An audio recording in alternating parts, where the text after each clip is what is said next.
Welcome back, Truth Seeker. Wednesday, May 15th, 2019. Apologies that I've missed the live stream the last 2 weeks. Been traveling.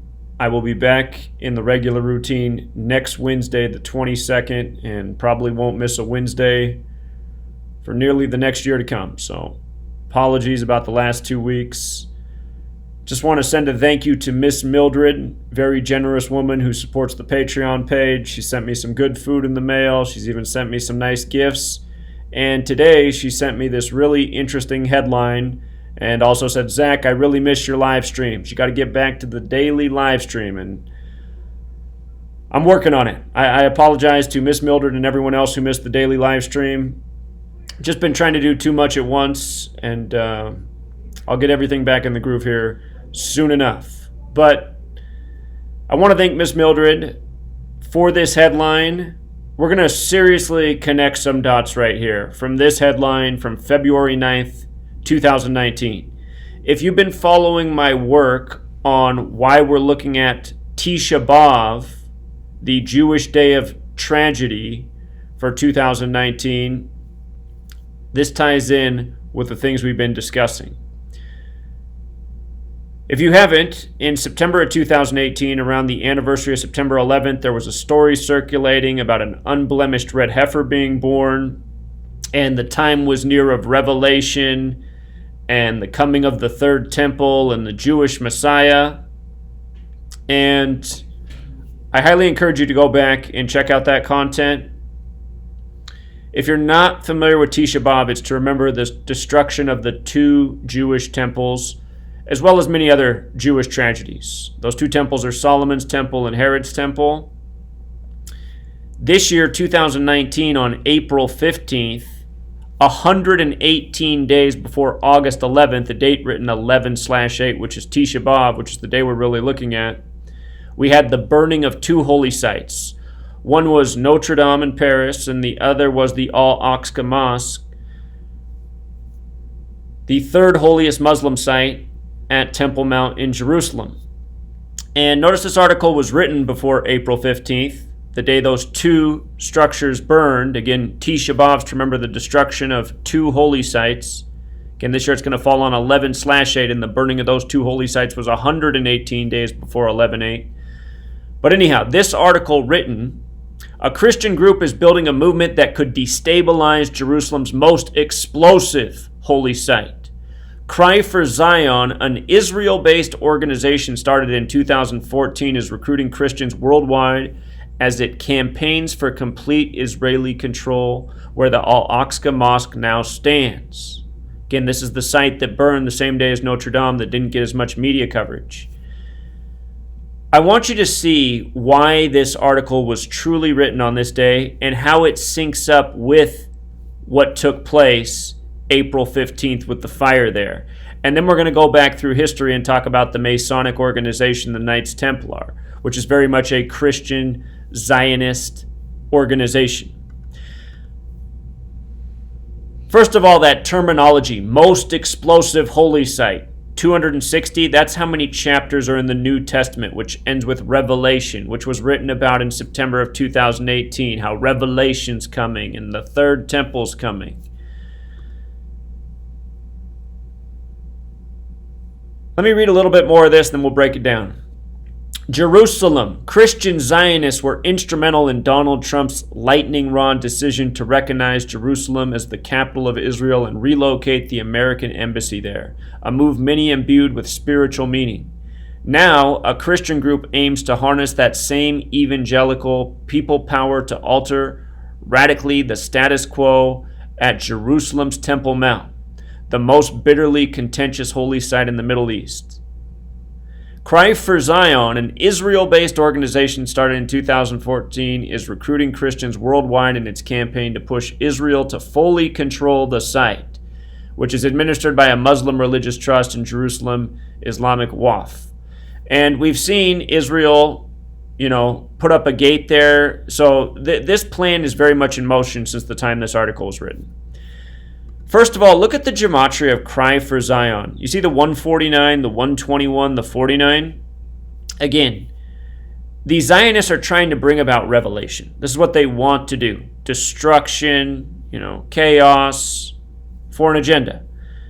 Again, the Masonic motto is order out of chaos. But 149, 121, 49, look at the numbers in Revelation. 149, 121, 49. Same numbers. You got to know the 4 base ciphers. The alphabetic order with the rules of numerology, the reverse alphabetic order with the rules of numerology. But in light of this article being written February 9th, it makes me think of something. It makes me think of Revelation 2:9. I know your afflictions and your poverty, yet you are rich. I know about the slander of those who say they are Jews and are not, but are a synagogue of Satan, or from the King James Version referred to as the synagogue of Satan. Of course, so many people take the very Masonic King James Version as the official Bible. But with regards to Revelation 2:9, Jewish equals 29, the synagogue of Satan equals 92, the reflection. From the day that article was written to the day Notre Dame and Al-Aqsa Mosque burned was 65 days later, also 9 weeks and 2 days. But with regards to 65, notice Christianity equals 65. This article is about a Christian Zionist movement sponsored by Israel. Christianity is 65. So is Knights Templar. And the Knights Templar are the Masonic organization that goes back to the time of the Crusades, where you have to be a Christian. Now, here's the thing. Here's how this all comes together. The burning of Al-Aqsa Mosque and Notre Dame on the same day, and the Knights Templar. Once upon a time, the Knights Templar were nearly destroyed after the burning of their leader in front of Notre Dame on Friday the 13th, which is where the entire superstition of Friday the 13th comes from. That was March 18th, 1314. Jacques de Molay executed in front of Notre Dame, right? So that's the first piece. Now,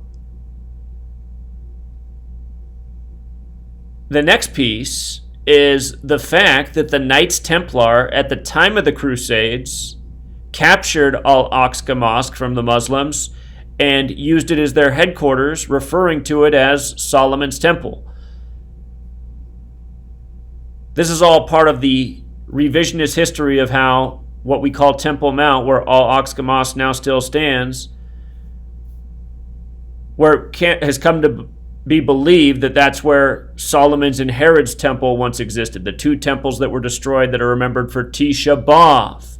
And again, Al-Aqsa Mosque and Notre Dame burned 118 days before August 11th, 11/8. And if you've been following my work from September of 2018, we've been talking about how many times the number 118 has been coded.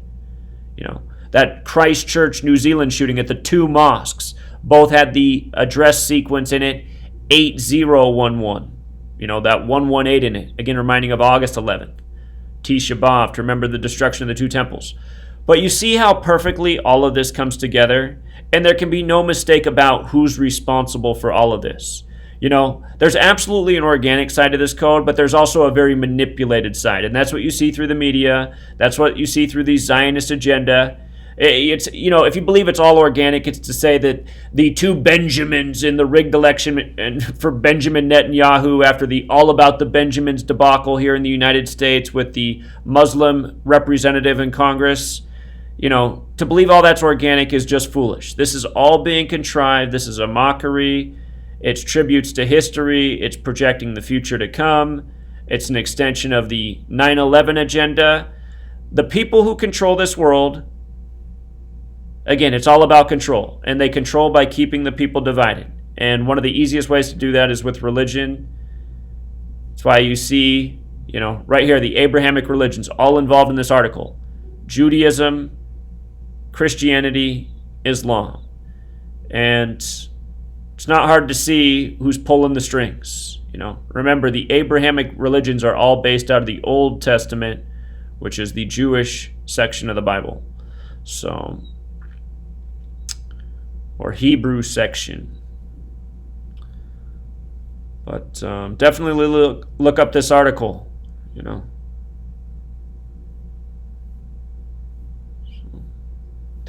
Thank you again, Miss Mildred. Really appreciate you sharing this. Hadn't seen this before, and helping us further connect the dots and prove further what we already knew and know and what we'll come to know.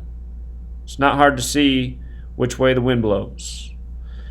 All right, truth seeker. Until next time.